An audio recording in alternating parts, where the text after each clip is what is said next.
semuanya tek gitu.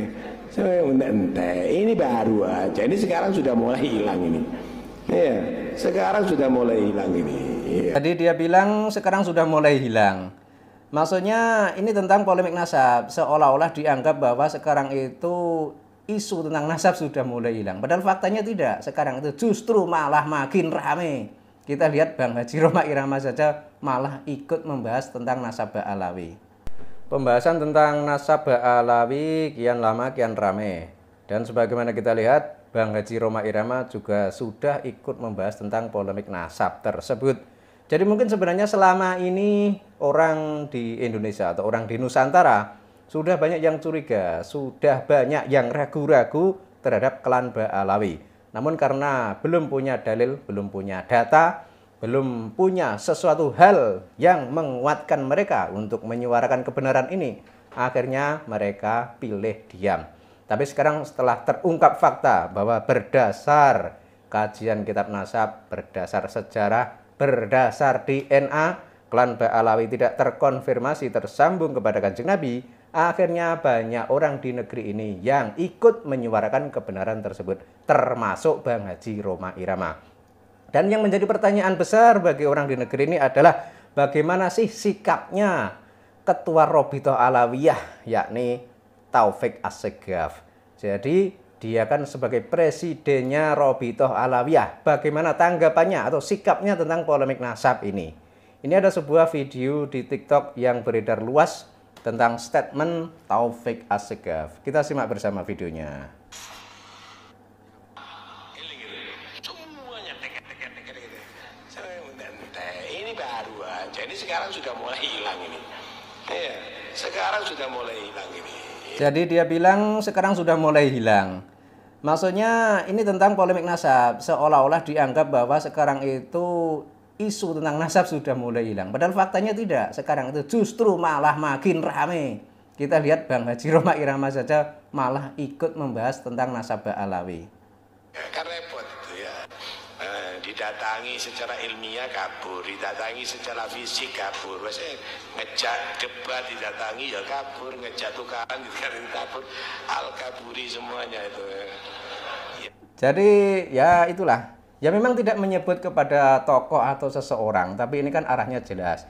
Jadi ini mungkin menyindir orang-orang yang selama ini membahas nasabah alawi.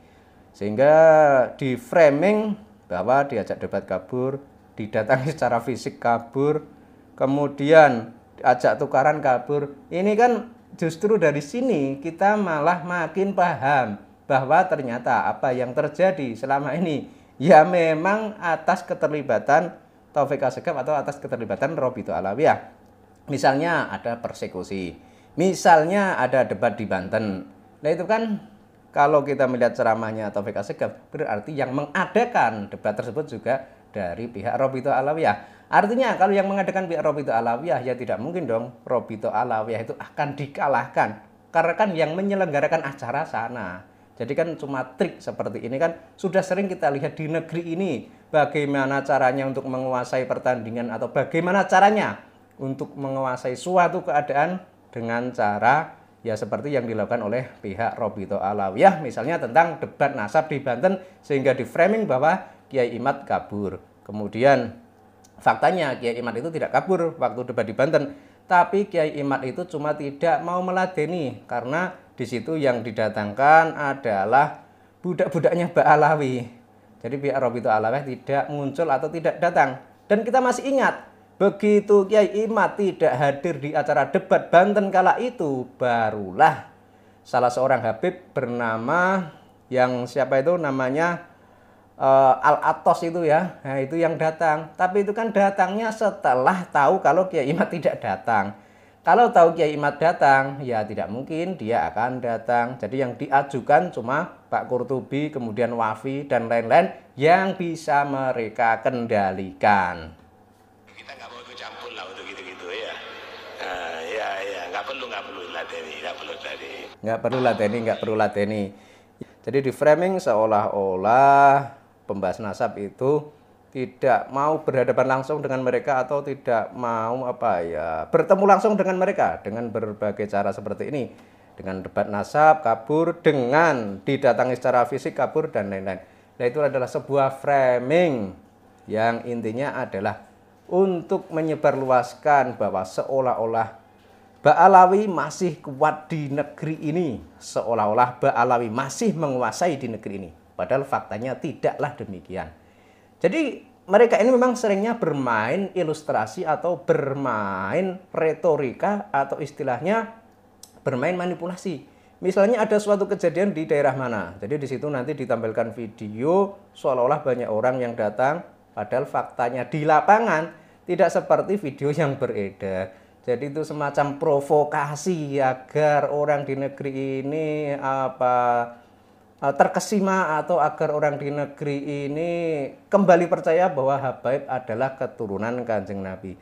Dan kalau kita cermati tentang apa yang mereka lakukan, bukan membuat kita itu menjadi percaya atau menjadi lebih yakin kalau mereka adalah diri Nabi, tapi justru sebaliknya, kita itu malah makin yakin dan makin percaya bahwa mereka bukanlah keturunan Kanjeng Nabi. Kalau mereka itu benar-benar dzurriyyah Nabi, tidak mungkin mereka akan melakukan hal-hal yang seperti ini. Misalnya persekusi. Tidak mungkin keturunan Nabi kok mempersekusi umat muslim di negeri ini.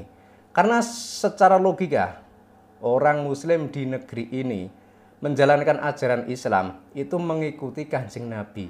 Nah, kalau Kanjeng Nabi itu benar-benar kakek mereka, tidak mungkin mereka itu akan mempersekusi orang yang menjadi pengikutnya kakek mereka.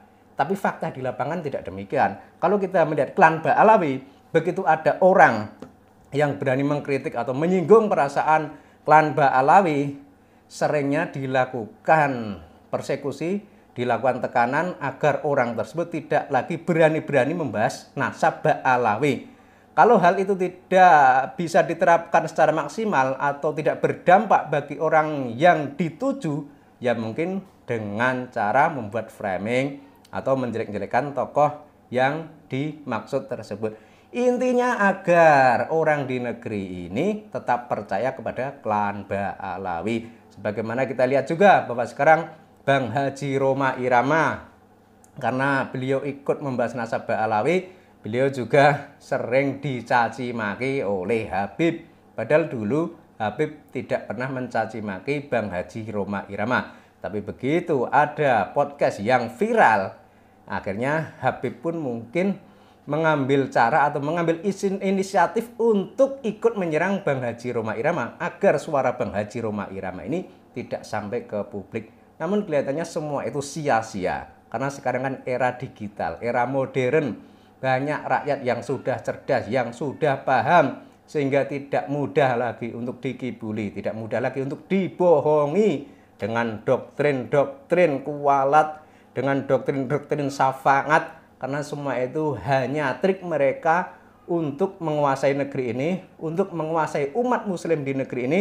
Kemudian umat muslim di negeri ini mau dijadikan budak oleh mereka, dan mereka tinggal duduk diam, tenang, dapat uang, dapat penghargaan, dapat sanjungan, dapat pujian, bahkan dapat ciuman kaki. Ini kan sebuah trik atau sebuah kejadian atau sebuah hal atau sebuah tindakan yang tidak akan mungkin dilakukan oleh orang yang benar-benar keturunan Kanjeng Nabi Muhammad SAW.